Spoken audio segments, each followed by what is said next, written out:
빠르면 28일에 발표하기로 했다가 다음 주까지 밀려버린 게 이번에 부동산 정책이 하나 있죠. 공급 정책. 건사년 출신의 그 국회의원 같은 경우 공급 부족 아니라면서 왜 공급 대책 내냐. 공급 부족이었다. 정부에서 거짓말했다. 이런 식으로 몰아붙이는데 제가 진짜로 말씀드리자면은 공급 부족 아닌 게 맞고요. 다주택 매물이 나오면은 공급 부족 없어지는 게 맞고요. 그럼에도 불구하고 공급 부족 프레임이 먹히기 시작하니까 이 심리까지 잡아버리려고 공급을 쏟아내는 거 맞고요. 마지막으로 이렇게 공급이 쏟아지게 되면은 나중에 더 큰 후폭풍이 몰려오게 된다. 일본의 부동산 침체는 어떻게 되었다? 지금 우리나라 집값 폭등했던 거랑 비슷해요. 지난 5년간 폭등했던 것처럼 일본도 그런 식으로 폭등을 했다. 그래서 기간도 2배, 폭도 2배 그런 식으로 폭등을 했다. 일본 같은 경우는 전세 제도가 없죠. 기준금리 올린 이유는 뭐였어요? 바젤 1 때문에 자기 자본을 8%를 맞춰야 되는데 은행에서 LTV 120%까지 돈 빌려주면서 8% 못 맞추고 거의 한 6% 이 정도 안팎이니까 세계 시장에서 배제되게 생겼죠.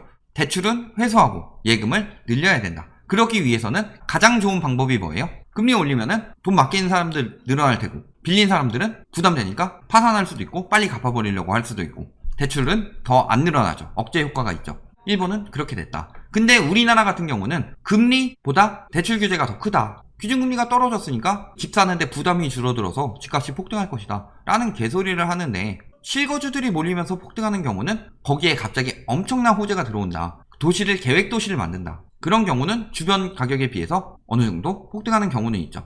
그런 경우가 아니고서는 실거주 때문에 폭등하는 경우는 거의 없다. 대부분 투기 수요들이 들어오고 언론들이 부추기면서 건설사들이 먼저 분양하기 위해서 가격 띄우기 들어가고 거기에 추격 매수가 붙으면서 집값이 올라가죠.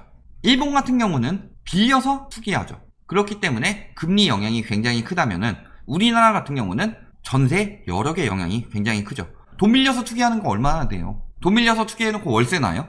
다주택 투기는 대부분 뭘로 들어간다? 갭 투기로 들어가기 때문에 금리 인상보다 더 크게 영향을 주는 것은 역전세는 아니다. 지금 전세 가격이 오르고 있으니까 버틴다 하는데 얼마나 오를까요? 금리가 아니라 전세를 살고 있는 사람들의 여력을 봤을 때 전세자금 대출 늘어나고 있죠. 지금 전세 보증보험이 나왔죠. 외국 같은 경우는 돈 돌려줘야 되는데 우리나라 같은 경우는 전세금 안 돌려주고 뻑이죠. 뻑이면서 나중에 임차권 등기명령 신청해놓고 나가서 소송을 걸더라도 1년 2년 끌면서 천천히 갚아도 됐잖아요. 지금은 그거 안 되죠. 1개월 후에 들어오죠. 전세보증보험에서. 이런 여건들 전세보증 사고가 늘어났을 때 바로 경매로 넘겨버리고 이런 것들이 늘어나게 되면은 전세보증금 확실히 갚아줘야 한다. 이런 조항들이 들어가기 시작하면은 바로 잡히게 된다. 보증보험 의무 가입까지 요새 얘기 나오고 있죠. 이게 오히려 금리 인상보다 세게 들어갈 수 있다. 자, 그리고 공급 얘기 나오는데 공공재건축 이슈 나오고 있죠. 공공재건축 추진 소식에 강남 여의도 재건축 단지들 셈법이 분주하다 이런 얘기들 나오고 있는데 지금 거래가 올라가고 있다. 또 여의도 가격 띄우고 있죠. 국회의사당 이전하면 또 거기 들어와서 또 오른다고 하겠죠. 그린벨트 안 된다고 했죠. 그러니까 지금 공공재건축 이야기를 하고 있다. 공공이 참여한 재건축 추진 단지에 분상제 적용 제외하고 용적률 높인다. 다만 용적률 높인 것에 대해서 일부를 공공임대 등으로 공급해야 한다. 너네 재건축 내가 용적률 높여줄게. 대신에 그 중에 절반 정도는 공공임대로 내놔라. 분상제 적용도 피하게 해주겠다. 인센티브 보면 어때요? 분상제 제외, 용도지역 상향. 용적률 올리면 용도지역 상향해야죠. 기부채납 완화하고 사업기간 10년에서 5년 이내로 단축. 그 다음에 조합원 분담금 보장해주고 분담금 부족 시 대납 및 저리 융자 지원까지. 일반 주거지역에서 준주거지역으로 용도 변경하고 용적률 400%인데 최대 800에서 1000%까지 상향하는 것을 논의하고 있다. 지금은 250%. 층고도 35층인데 50층까지도 늘린다고 하죠. 35층 룰 깨지고 50층까지 높인다. 기존 49층에서 35층으로 제한했는데 더 높일 것이다. 어디 띄우려고 그래요? 음마, 잠실, 5단지. 콕 집어서 이야기하는 건 뭐예요? 재건축 추진 아직도 안 됐고 추진되더라도 특히 음마 같은 경우, 잠실 5단지 같은 경우 입지가 좋죠. 음마의 핵심 입지는 뭐예요? 병원 가깝죠, 학군 가깝죠, 그 다음에 역이나 업무지구 다 가깝다. 그러니까 욕심이 너무 많죠. 엄청 많이 벌려고 계속 지금 농물 나오는데 세입자 살게 하고 재건축 될 때까지 내가 불편한 건 아니니까 그런 식으로 버티고 있었는데 재건축은 2년 동안 가서 살아야 된다. 조항 붙자마자 반발이 엄청났었죠. 잠실주공 5단지의 메리트는 뭐예요? 재건축이나 신축이 아닌데도 선도 아파트로 들어가는데 잠실에서 엘리트가 있죠. 엘리트의 장점이 뭐예요? 한강변. 잠실주공 5단지는 한강변에다 재건축이기 때문에 메리트가 있다. 이런 식으로 막 띄우잖아요. 음마 잠실주공 5단지를 계속 띄우려고 한다. 선도 아파트에서 빠질 수가 없는 위치이기 때문에 공공임대 비율 높이고 50층으로 지을 것 같다. 이런 식으로 이야기하죠. 하지만 강남 재건축 용적률 올려줘도 공공재건축은 싫다. 여기서 지역 이기주의 나오죠. 첫 번째 뭐예요? 임대 아파트가 들어가니까 임대 아파트는 아파트 가치를 훼손한다. 진짜 막 악독한 부동산 투기에 미친 쓰레기들은 임대 아파트가 왜 감히 우리 아들이랑 같은 학교를 다녀? 학군 분리해주세요. 뭐 이딴 얘기 하고 있고, 뭐 임대 아파트 무시하고 따돌림 시키고 이런 경우가 많죠. 딱 지금 그 꼴이죠. 임대 아파트가 가치를 훼손한다. 임대 아파트가 왜 가치를 훼손해요? 이거는 좀 맞죠. 용적률을 높이면 주거 환경 악화된다. 재건축을 하더라도 뭐 정문 똑같고 그 앞에 이용하는 도로 똑같죠. 원래 대단지에서 2천 가구에서 갑자기 한 8천 가구까지 늘린다. 더 대단지니까 엄청나게 뜨는 거예요. 헬리오시티나 둔촌주공 같은 대단지가 좋은 게 아니에요. 환경이 악화되죠. 주차장도 확보하기도 힘들고 차 빼려면 들어가는 길목에서도 엄청 막히죠. 단지 앞 차량에서도 엄청 막히겠죠. 그러니까 주거 환경 악화된다. 저는 이런 것도 있다고 생각해요. 80년대 아파트가 재건축 아파트가 90년대보다 비싼 이유는 뭘까요?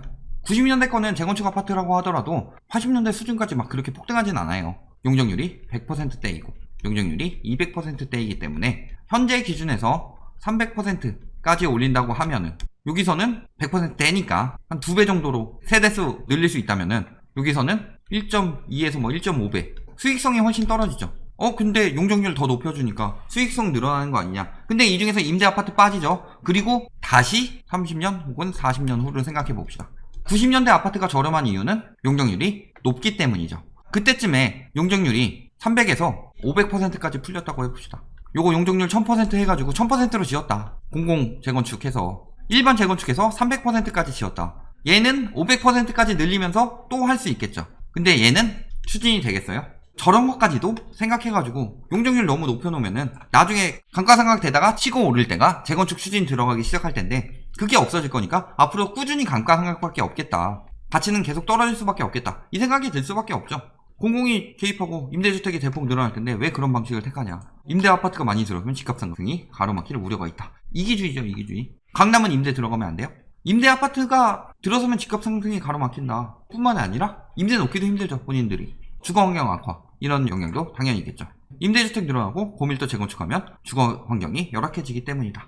타워팰리스 같은 경우 아파트라고 하는데 거기 상업지역에 있는 거죠. 거기 보면은 환경이 좋냐 재건축이 되냐 이런 여러가지 생각을 해봤을 때 그 꼴을 봤으면 그렇게 못하는 거죠. 공공으로 재건축 재개발하면 속도 붙는다 하는데 현실성도 떨어진다. 공공으로 풀어야 되는 데가 어차피 분양가 상한제는 피하더라도 허그 고분양가 규제는 못 피한다. 못 피하는데 그거 좀 늘어나봤자 얼마나 되겠느냐. 임대 아파트 들어와서 열악해져가지고 나중에 집값 떨어지는 게 더 심할 텐데 라는 생각 가지고 있는 거죠. 기부 채납 임대 대신 분양도 허용하겠다. 분양형이라면 공공 재건축 검토해볼 수 있겠다는 의견이 나오는데 이건 안 되죠. 기부 채납으로 분양할 거면 뭐하러 해요. 어차피 분양인데 재건축 좋은 일만 시켜주는 거죠. 재건축에 대한 규제가 완화됐을 때 과거 부동산 3법으로 그 다음에 그 전에 9월에 재건축 연한 완화로 인해서 재건축에 대한 규제를 완화했을 때 집값의 폭등이 시작됐다. 특히 주도됐던 세력이 강남 재건축 단지들이었다. 지금도 항상 재건축, 신축, 구축 형식으로 올라갔었죠. 특별한 대책이 나와서 순간적으로 뭐 변하는 상황이 아니라면은 지금까지 집값은 재건축이 끌어올리고 신축, 구축으로 따라갔다. 근데 재건축을 끌어내리고 분양가 상한제로 신축도 끌어내려버린다. 구축이 올라갈 수 있겠냐. 이렇게 하는 경우는 재건축 완화가 되어버리기 때문에 이런 거는 안 되죠, 사실. 외곽만 늘리고 도심은 임대. 집값 잡힐까? 1기 신도시 때 집값 잡혔죠. MB 때 보금자리 주택 뭐 이런 걸로 잡혔다라고 칩시다. 그 다음에 503 때 이거 폐지했죠. 광명 시흥지구 9만 가구 넘게 폐지했죠. 하남 간북지구 2만 가구 넘게 폐지했죠. 주변인데 폐지해버리니까 가격 뛰었죠. 그러니까 이번에 주변 공급한다 3기 신도시 당연히 집값 잡히죠. 외곽만 늘린다고 해서 집값이 안 잡힌다고요? 그럴 거면은 서울 외곽 지역에 뭐 예를 들어서 광명이나 분당이나 이런 데들 서울 웬만한 지역보다 세죠. 그만큼 주거환경 잘 갖춰지면 마찬가지다. 서울 굳이 안 살고 글로 빠질 거다. 그 다음에 유유부지 드물어서 공급 한계다. 뭐 재건축 규제 풀어야 된다. 계속 이야기하고 있죠. 재건축 규제 완화는 집값 폭등 정책이다. 제가 진짜 누누이 얘기했어요. 이번에 MBC 스트레이트 나오기 전에도 제가 누누이 얘기했어요. 재건축 규제 풀면 집값 폭등한다. 했는데 끝까지 여기다가 이번에 방송에서 나오니까 아 그런가 보다 하고 있어요. 내가 얘기하면 안 듣지. 제가 맞는 얘기 하고 있잖아요. 부동산법 재건축 규제 풀었다가 재건축부터 가격 띄우기 시작했다. 늘 얘기했잖아요. 재건축 규제 완화하면은 이건 집값 폭등시키는 정책이에요. 미친 정책이라고요. 공공 재건축으로 이야기하는 거죠. 10만 가구 공급 계획 나왔죠. 강남에 1만 6천 가구 풀린다. 1만 6천 가구 나왔죠 이미. 내국 세국지구 안 풀었어요. 그 다음에 태릉 골프장 1만 용산 정비창 5천, 만 뭐 이런 얘기 나오는데 일단 2천으로 계획했죠. 그리고 3기 신도시 용적률 상향 1만, 상암동 유휴부지 2천. 공공 재건축 15,000이다. 근데 실질적으로 요거 굳이 추진 안 하고 정비창 같은 데 용적률 높여서 만세대 이런 식으로 늘려버리면은 이거 굳이 안 해도 되죠. 재건축 용적률 인센티브 주지 말아야 되죠, 사실. 공공임대 재건축, 역세권 공유 개발. 그래서 아예 공공임대를 재건축하는 거, 이런 것처럼 민간으로 집값 띄우는 거 없고, 재건축해서 또 임대로 놓고, 이런 식으로 간다면은 집값 문제가 안 생기는데, 기존 재건축 단지 용적률 인센티브 이런 거는 절대 할 필요가 없는 거죠. 결론, 공공 재건축은 가능성이 높지는 않다. 정부 차원에서도 재건축 완화가 싫고, 음마남호, 잠실주공 5단지나 이런 데서도 거부하고 있다.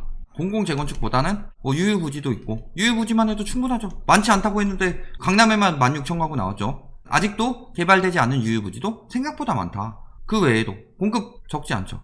공급 부족은 어디서 많이 뽑아내면 되냐면 꾸준한 종부세 인상과 공시가격 현실화, 다주택 규제 강화로 인해서 이 매물이 나오게 되면은, 매물 공급으로 하면은 절대 공급 부족이 일어나지 않는다.